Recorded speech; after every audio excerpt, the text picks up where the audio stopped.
Assalamualaikum warahmatullahi wabarakatuh. Nama saya Sri Lestari, NPM 1911080402. Di sini saya akan menjelaskan rencana pelaksanaan layanan bimbingan klasikal selama masa pandemi COVID-19 yang saya buat. Di sini topik yang akan saya bahas adalah tentang dunia kerja atau kesiapan kerja. Sasarannya adalah kelas 12. Metode atau tekniknya adalah metode diskusi. Komponen programnya adalah layanan dasar, bidang bimbingan karir dengan waktu 1 kali pertemuan 50 menit. Tujuan dari rencana pelaksanaan layanan ini adalah untuk memperluas wawasan dan kesiapan karir peserta didik. Di sini peserta didik mempelajari bagaimana dunia kerja atau kesiapan kerja dengan menonton video pembelajaran yang telah saya siapkan.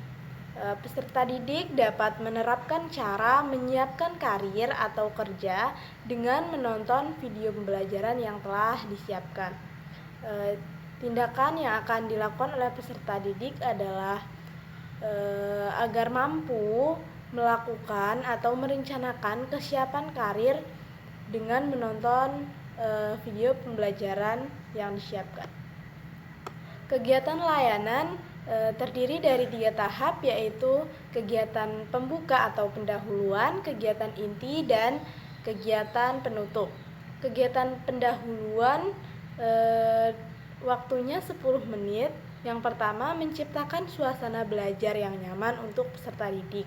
Yang kedua, memberikan arahan-arahan dan clue mengenai materi yang akan dipelajari. Menyampaikan apa tujuan adanya pembelajaran ini dan apa manfaat yang akan didapat oleh peserta didik setelah mempelajari materi yang akan saya sampaikan. Yang keempat adalah menyampaikan materi layanan yang akan disampaikan secara garis besarnya saja. Yang terakhir, menyampaikan bagaimana teknik penilaian yang akan dilakukan. Setelah itu kita akan memasuki kegiatan inti, waktunya sebanyak 30 menit. Kegiatan inti yang akan dilakukan, yang pertama, peserta didik akan diminta untuk memperhatikan video pembelajaran mengenai bagaimana menyiapkan kerja atau karir yang diputar oleh konselor. Yang kedua, konselor mengumpulkan data dan informasi yang berkaitan dengan bagaimana cara kesiapan kerja atau menyiapkan kerja. Yang ketiga, peserta didik diminta untuk menyampaikan pendapatnya mengenai hasil pengamatan terhadap video pembelajaran melalui WhatsApp group yang telah disediakan oleh konselor dengan cara perekaman suara atau melalui aplikasi pembelajaran online yang telah disiapkan. Yang keempat, peserta didik akan diminta untuk melakukan suatu diskusi dalam kelas dan membuka sesi tanya jawab guna lebih memahami materi yang telah ditayangkan dalam video pembelajaran. Yang terakhir adalah kegiatan penutup yang berlangsung selama 10 menit. Kegiatan penutup ini meliputi konselor mengarahkan peserta didik untuk merangkum atau menyimpulkan inti dari materi layanan yang telah konselor sampaikan. Yang kedua, memberikan umpan balik pada proses kegiatan layanan.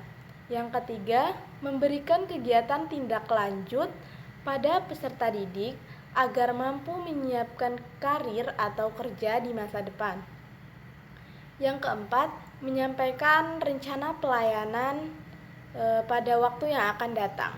Yang kelima, mengkondisikan peserta didik untuk mengakhiri pembelajaran dengan berdoa bersama. Setelah itu kita akan masuk ke dalam proses penilaian. Penilaian yang akan dilakukan yaitu konselor akan memperhatikan tingkat antusiasme peserta didik dalam mengikuti proses layanan dengan mengisi form observasi pelaksanaan layanan.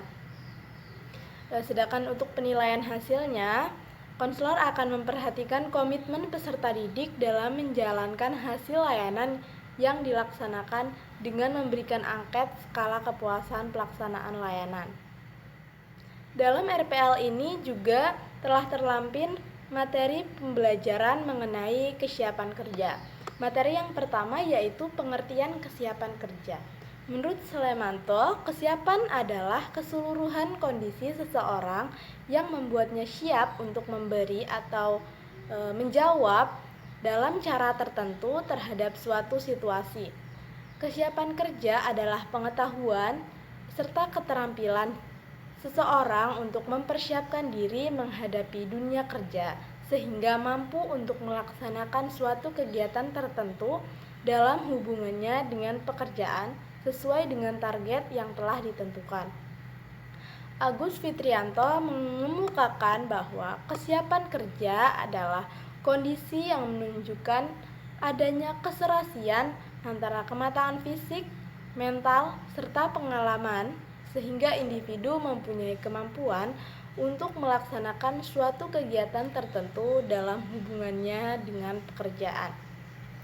Materi yang kedua adalah faktor yang mempengaruhi kesiapan kerja.